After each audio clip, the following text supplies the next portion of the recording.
Welcome back to the WarThunder dev server, where today we'll be checking out the new MiG-21SPS-K. This plane is a rank 6 battle rating 9.7 premium coming in the new update Breaking Ground, where it'll be an effective grinding aircraft for the entire German air tree. The plane itself is definitely just a modification / analog to the current PFM already in game, except it has updated secondary loadouts and an RWR package that doesn't seem to work or be in the modifications at all.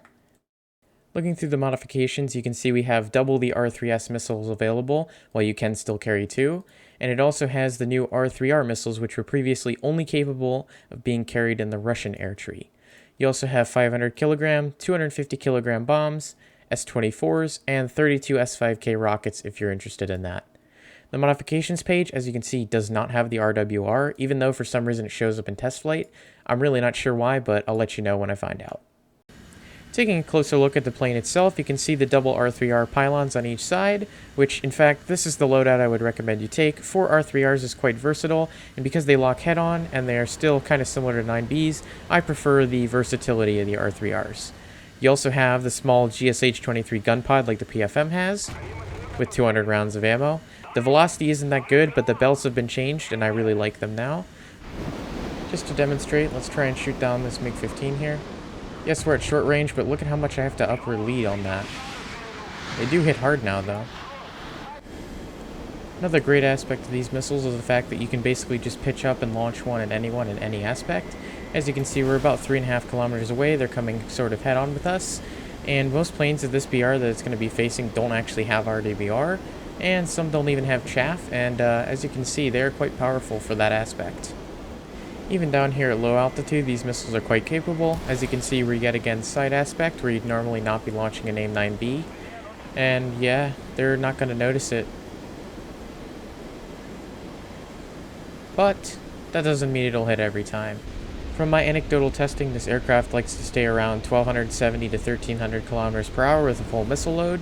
Now, your mileage may vary. It may be faster in RB, it may be slower once patch comes around, but I think it's going to be about this speed, which is a little bit slower than F-104s, and certainly quite a bit slower than the J-35As you'll face at 9.7, but it's still very respectable for the power this plane has.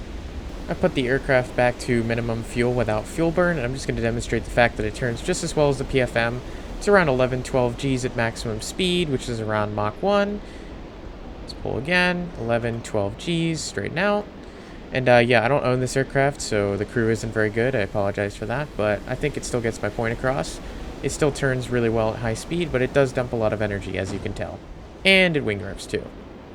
And now for those interested in turn fighting, this is the rate speed-ish kind of that you're going to be at.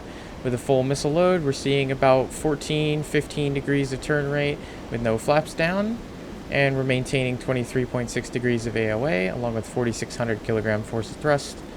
And now once we put the flaps in, you can see our turn rate increases a little bit for a short amount of time, but you can also see the amount of speed that we're dumping, and also you can see we're kind of plummeting to the ground as well, which is what the 21s are known for.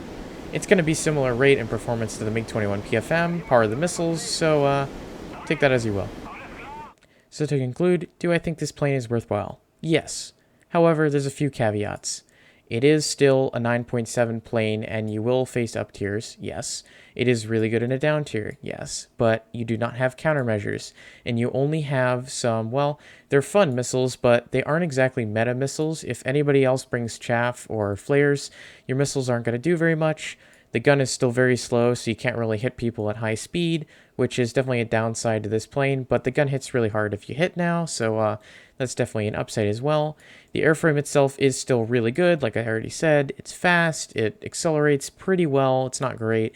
The energy retention is okay, it's fine, but it still turns really, really good, and I definitely think it's worthwhile, but it's also $60.